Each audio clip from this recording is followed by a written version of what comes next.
Hello, innovators. I'm Todd Weyandt, and welcome to the Bridging the Gap podcast presented by Great Tech Group. You're invited to join our conversation to model the future of construction innovation and the digital transformation adventure of this great industry. This episode is part of our special Industrialized Construction series, recorded live from Advancing Prefabrication 2025. So buckle up. We're diving into the biggest trends, the boldest ideas, and the real conversations shaping the future of industrialized construction. My guest on this episode is Jenny Kronish. As both a USA Rugby World Cup athlete and a leader in industrialized construction and prefabrication, Jenny knows the power of teamwork, strategy, and structure in achieving success. Her experience in high-level athletics gives her a disciplined, goal-oriented approach to helping businesses navigate challenges and optimize their prefab and construction strategies. Now, on with the show.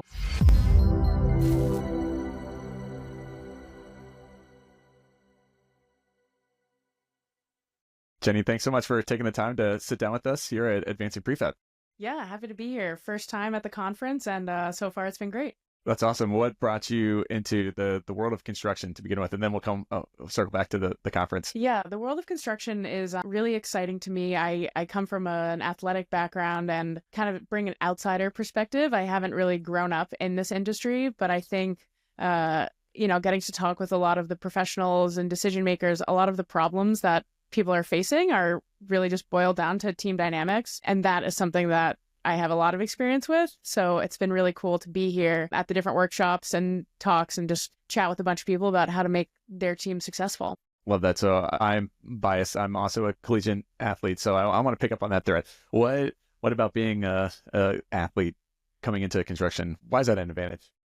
I think it boils down to, kind of the buzzwords that people use. Are you able to problem solve, work with different people? But I think what makes construction unique is that you need to have the ability to know your role, be really, really good at what your job is, but then also be very intentional about understanding what someone else's role is and why what they do is important to what you do and how you can do a good job relying on them. Yeah, that's a very important skill to see it from somebody else's vantage point. Yeah. And take the ego out of what's in it for the team. How's the team going to thrive and succeed in this? And what's my part to play in that? Yeah. When, the whole rising tides lifts all boats. Definitely. I think it's hard to not kind of get siloed and live inside your own bubble of saying, this is my job, I'll do this and whatever else will get figured out. Kind of being vulnerable enough to pull yourself out of that and say, this is my job. I know that I'm good at this and I'm happy to kind of hype myself up around that. But I want to take the time to know what your job is, because if I can understand what you're doing and what you're responsible for, not only makes me better at my job, but it makes me care more about the final product, knowing that we're all aligned towards the same thing. So in an industry that has tight deadlines, tight margins, what's the encouragement to take the time to do what might be perceived as soft skills and the fluffy stuff, and not like the hard, actual day-to-day stuff of getting the building built? Yeah, I think throughout the whole process, and I think on my own athletic career and what drives me to be motivated for something, I think it comes from what makes you feel confident. If you feel like you have support, you're encouraged from your team, whether that be on the field, the job site, conference room, whatever it is. If you feel like you know what your role is, you have people that support you, it makes you want to do a good job. When you don't feel supported, then it's easy to kind of shrug something off and say, well, we don't really care about the final product because I'm not really valued. I think in an industry like construction, where quite literally sometimes you're talking about the nuts and bolts of a project all the way up to, the final product being a 50-story skyscraper or whatever it may be, having each level understand their role and feel confident that they are part of that bigger picture product is hugely important. You can be a top tier decision maker down to, on the job site. Everybody plays an incredibly important role in that job. Where's the onus fall in creating that environment for support, for understanding and making sure all the pieces are fitting? Is it the executive, the team, the individual? Who owns it? Yeah, I think it has to start top down. It has to start from kind of the people who are laying out what the vision and the overall goal is. But then it's on them to delegate and be able to discuss that vision and share that and inspire people in different aspects of the company or the industry, whatever it is, to share that same vision and to kind of embody those values. Nancy Novak earlier in the panel spoke about when you have a shared value, it becomes a lot easier to achieve your overall objective. It's because if you're to not be super, super corny in construction, but if your foundation is strong and you understand the why behind what you're doing, it makes it a lot easier. And kind of where I come in as somebody in the insurance industry is having that open communication and being able to actually sit down with owners, contractors, developers, manufacturers, whomever it is, and understand their part of the process, what risks they're facing. Workforce management right now is a huge kind of buzzword topic. If I can understand from their side the troubles that they're facing, I can do a much better job at my role of helping quell some of those problems, and vice versa. If they can understand or trust in me as a partner of theirs that I'm actually working in their best interest and want them to be successful, it makes for an altogether better culture and partnership. How do you go about building that trust with the full ecosystem? I imagine in your world coming in, it helps to see the full concept of the project and know all the different stakeholders and the players involved. How do you go about building that trust when that's a lot of different people to touch and together? Yeah, I mean, I mentioned earlier that kind of a lot of these issues within the industry are simple team dynamics. Well, they're really anything but when you are dealing with such a huge team. I think from my perspective, it is really all about early communication. The earlier you can bring people in to what your vision is, what your mission, then people feel like they have skin in the game and you actually achieving that. I think, what I spoke about earlier is oftentimes insurance, people don't like to think about it. I totally appreciate that. But in a sense, it can kind of be a tipping point and a little golden nugget that can differentiate you if you are working with somebody from the outset whose job it is to worry. Then you don't really have to go through your project planning, your workflow, hoping that you won't stumble. You're going to stumble. So you might as well address it at the outset. But it's hard. I mean, it's a lot of moving parts. But I think understanding that it is hard and understanding that it's not going to be perfect will allow you to kind of prepare for that chaos. And at least you'll have some precautions in place ahead of time for when you do get to those rough patches. What do you think is a misconception that the construction industry has when it comes to insurance? Well, I just talked to somebody and they said insurance is just, I don't know if they said legalized fraud or something, but I think insurance has there's this perception around insurance that it's, like fail-safe, last case, right. 11th hour moment. Yeah. Like we have to shell out all this money to protect something. When in fact, the way, I kind of like to think about it and the way I present it and why I really geek out about it and am happy to be the insurance girl is that it sets you up with confidence. It gives you a platform to actually focus on what you want to do because worst case situation, you are covered. Not even worst case. Insurance can really help your workforce. I mean, talk about benefits, talk about how do you attract and retain workers. That's what, half the conversations here are about. How do we attract more workforce at every different level? If you're being a little bit more creative and thinking about different ways to retain, whether that's, childcare, benefits, what have you, one, probably set yourself up for more people at your company. And two, you give those people a sense of confidence that you care about them. So insurance is not all doom and gloom. I think it's certainly something that can be taken advantage of and really give you a leg up on not only your individual company, but your partnership with others. I want to dive into the workflow side of things, but before we get there, I want to circle back on a thing that you said that, outsourcing somebody to be paid essentially to worry for you. Mm-hmm. I imagine if done right and done properly, when you're coming into a new situation, a new project, getting to know all the players, and they're putting their cards on the table of saying, hey, here's what the issues or my concerns are going to be, then you're actually able to come in and create that space for true, authentic conversations and vulnerability and jumping up and kind of putting all the cards on the table that would be really helpful to form a team. Sure, you're collaborating. I mean, like anything, you are in fact creating a team. I used the analogy the other day, like, you have the quarterback and the coach of the football team. How early do you think they bring on the defensive coordinator? Like they're sitting at the table through the whole game plan because they need to know how you're attacking, how you're kicking, how you're doing all these aspects of your project. You don't bring them in at the last minute to say, hey, by the way, stop this 300-pound guy running.